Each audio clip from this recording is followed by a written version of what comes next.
If you're anything like me and even thought about starting your own podcast, I would highly suggest you use Anchor.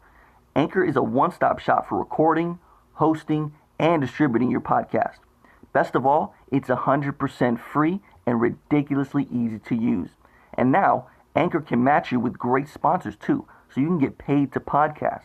Now, the reason that I use Anchor is because I can put it across all of my social media.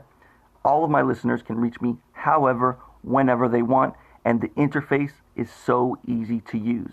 So, if you've always wanted to start a podcast and make money doing it, go to anchor.fm/start. Again, that's anchor.fm/start to join me and the diverse community of podcasters already using Anchor. That's anchor.fm/start. I can't wait to hear you guys' podcast. Welcome back, everybody, to the 15 Minutes of Flame podcast. First and foremost, I want to wish everybody a happy New Year's and happy holidays. Hopefully you all spent it with your loved ones in peace, harmony, and all that good stuff. Today I want to talk about a movie that is pretty much been made into a meme at this point in time, broken all types of Netflix streaming records, all types of news about it. People even started a Birdbox challenge. We know how that goes. Netflix has issued a warning about it. If you are not familiar with the movie Birdbox, I wouldn't say I highly recommend it. But if you're into that type of deal, into that type of movie, if you have Netflix and a Netflix account even, I would say that it's definitely worth looking into. It's gotten decent reviews. Again, there's been memes all about it. So if you're on social media of any point in time, you've probably seen a meme about it. In order to understand kind of the meme, you would probably need to watch a little bit of the movie or somebody to tell you some kind of background about the movie. Me personally, I'm not here to tell you guys anything about the movie. Not really here to give too many spoilers. So if you want to continue, you haven't seen it as of yet, then you can. However, I do give certain points of the movie, not the entire plot, but my interpretation of what it means to me in the real life, an everyday world. So if you have not seen the movie and are interested in watching the movie, you may want to put this on pause, watch the movie, and then come back to this episode at a later time. If you're okay with not being completely surprised, even though there's not too many surprises in the movie itself, or any plot twists or anything like that, then you can continue without me feeling bad that I have spoiled anything for you. Moving on, the plot of Bird Box is essentially that it's pretty much the apocalypse, but at a point in time you don't see any of the creatures or any of the things that are causing this strife and pain in people's lives, causing this big issue. So it's an apocalyptic movie, and it's kind of post-apocalyptic. It goes back and forth between, flashbacks and present day and things of that nature. So you don't ever see the antagonist. The protagonist is going to be Sandra Bullock and a group of survivors, in this case, holed up in a house, but you never see the antagonist for what it is, as it is interpreted different ways to different people. So, in my interpretation of this movie, it plays well into today. Even I think just in life, period, in general, but especially in today's society with social media and all these other things where it's kind of hard to unplug and kind of keep to yourself, or self-health and mental well-being is a big thing. I think it always has been a big thing, but especially nowadays where it's kind of hard to unplug from the world, whether it be through social media outlets. You have Facebook, you have Twitter, you have Instagram, these things that it's kind of hard, even though you think and you feel that you're kind of getting a break from the real world, as if, as far as personal interaction, whether it be your job or whatever the case may be, one-on-one conversations with people face to face. And then you kind of, people use the internet to escape, but you're still plugged in, whether it be to other things happening worldwide, other people that online, friends, family, things of that nature, acquaintances that So we never really truly unplug as a society anymore. It's one of those things where it's kind of even frowned upon. But just to give you kind of a background on myself, last year, towards the middle of 2017 and all of pretty much 2018, I kind of distanced myself from a lot of different things, people, so on and so forth. And it wasn't because anybody did anything, against me, or I didn't. Somebody was, they were treating me bad or whatever the case may be. It was more so for my well-being, kind of trying to find myself, want to prioritize certain things, dive into my business, dive into the different outlets that I wanted to concentrate on that would help me and my family going forward. That I felt, personal growth and things of that nature. I'm big into that, as you guys may or may not know if it's your first time. So that's one of those things where, for me in 2018, I wanted to concentrate on myself. I wanted to make a little certain changes. I stopped eating meat. I'm more concentrated on my business. Wanted to concentrate more and spend time with my family.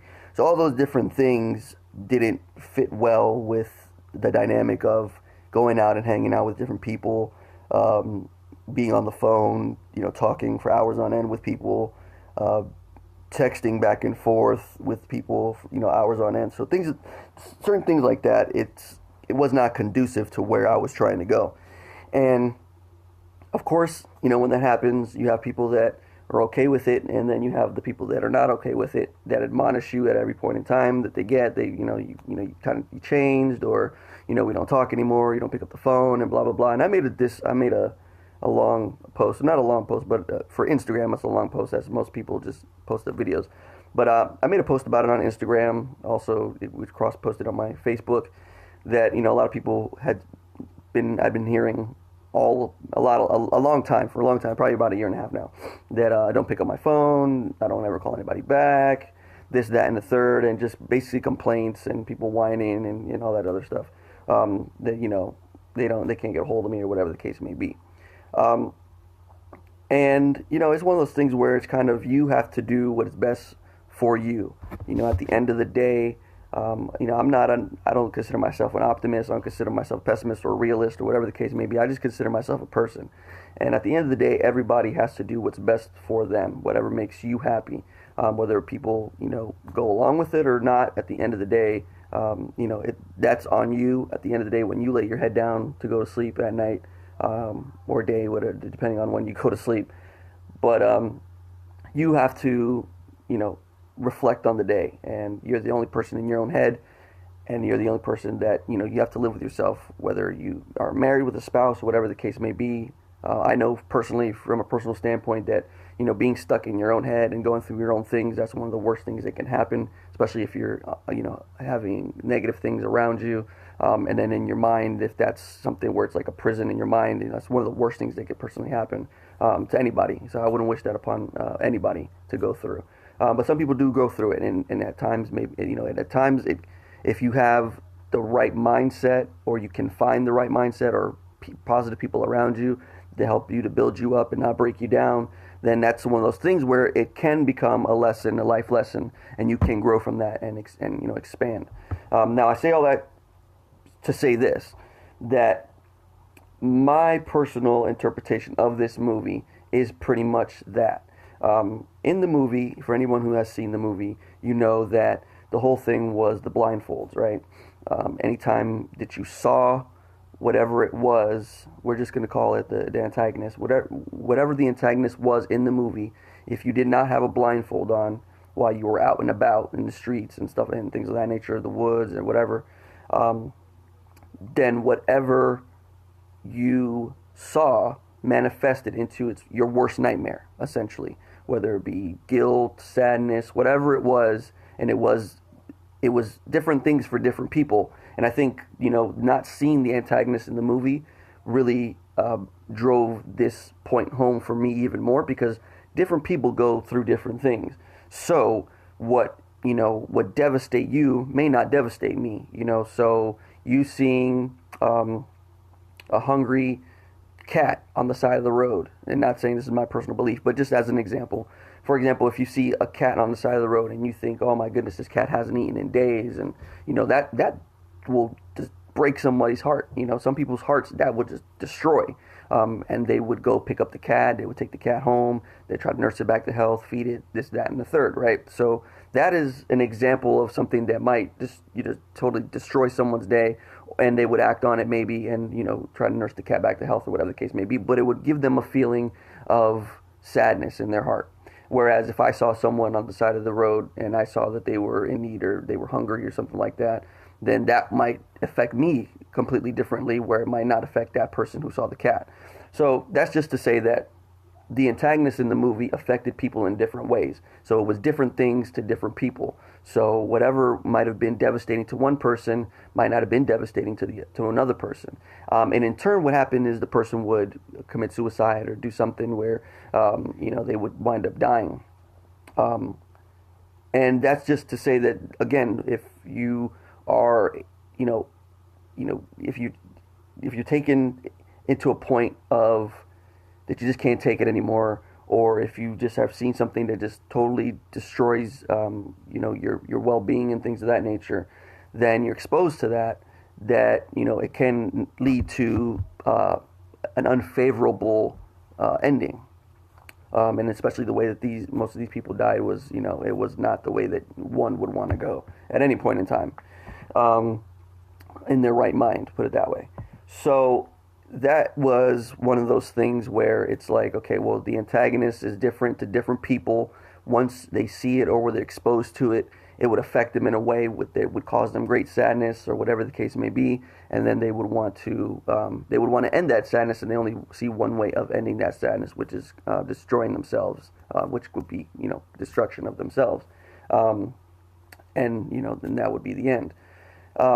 Another point of the movie that I thought was very telling and very important, in my opinion, was the fact that being in a home setting or a setting of a household, and being around a group of people or whatever the case may be, the antagonist in the movie, for whatever reason, wasn't able to break that barrier.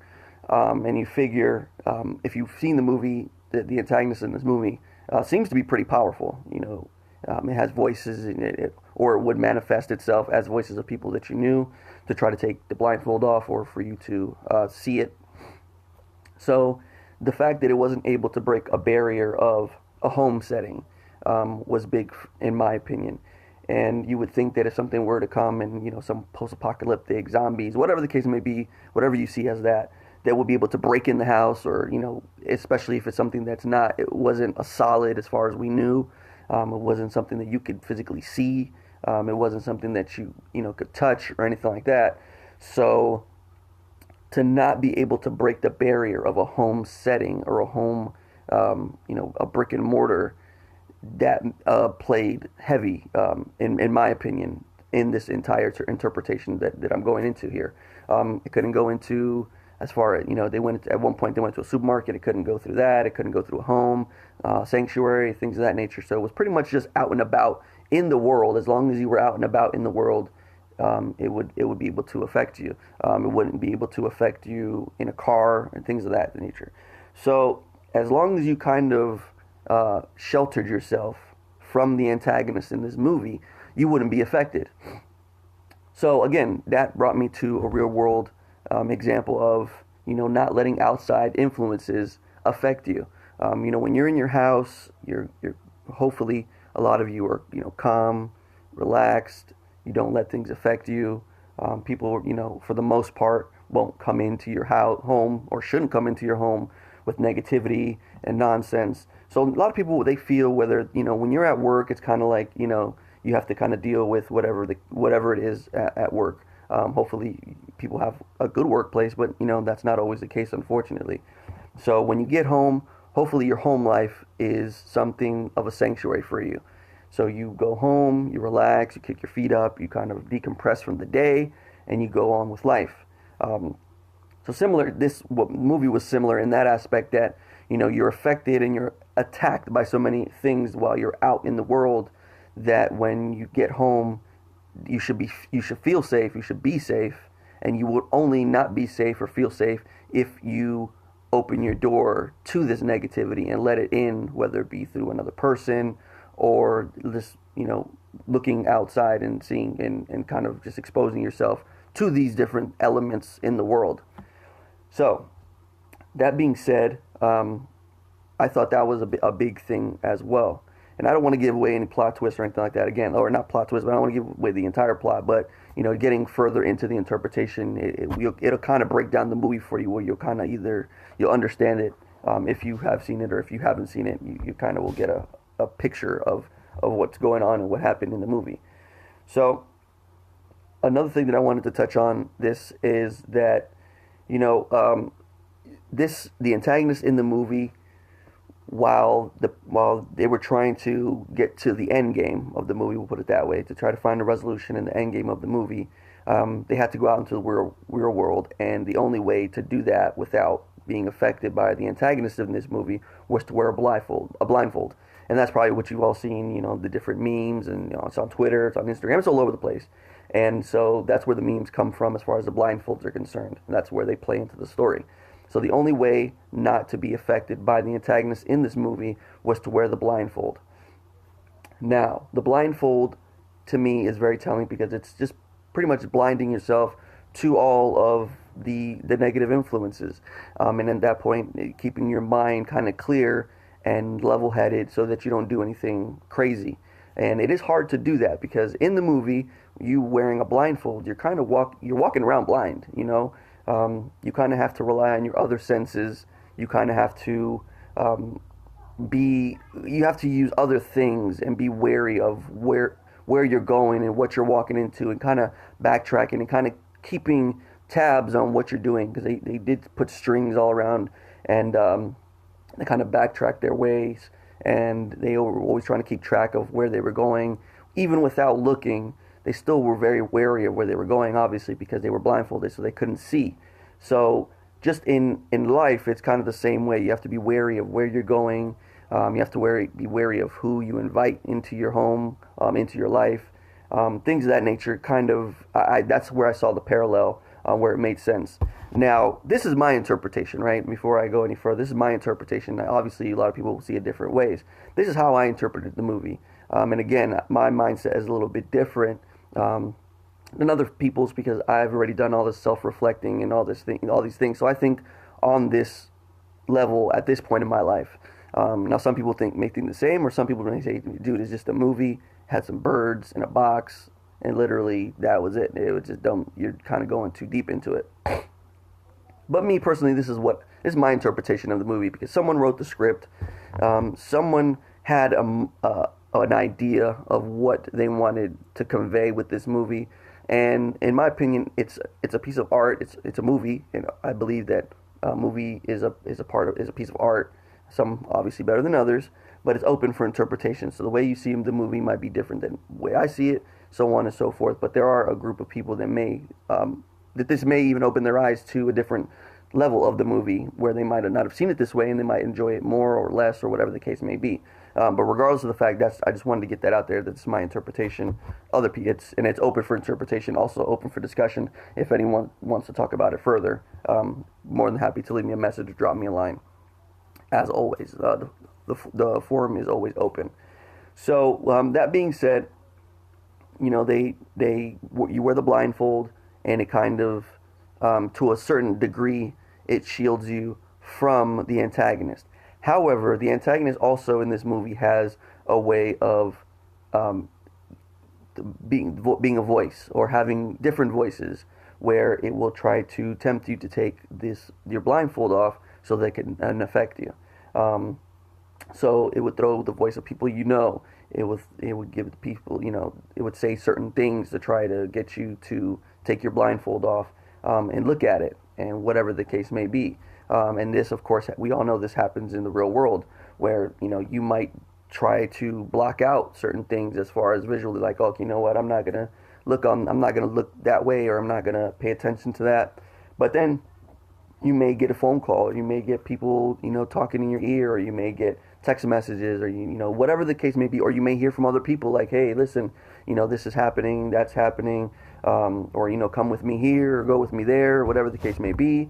And, you get roped into something, or something bad happens to you, and you don't want to be affected by it, but somehow, some way, you're always, the antagonist in this movie is always attacking, depending on the situation. It always tries to find a way in. And I think that that's the same way with any kind of negativity, that, negativity is always trying to find a way in. It's always going to try to, find its way to attack you. And you might be under constant attack at all times, but you just know that, if you put your head down and you continue with the task at hand, and you have, if you don't stray and you have a strong mental resolve, that you can and you will get to the end game or reach a resolution, as these things don't last forever. Now, obviously, at the end of the movie, we don't know what happens or whatever the case may be. They don't expand on it too much, just to say that it was, for the most part, kind of a happy ending, depending, again, on your interpretation.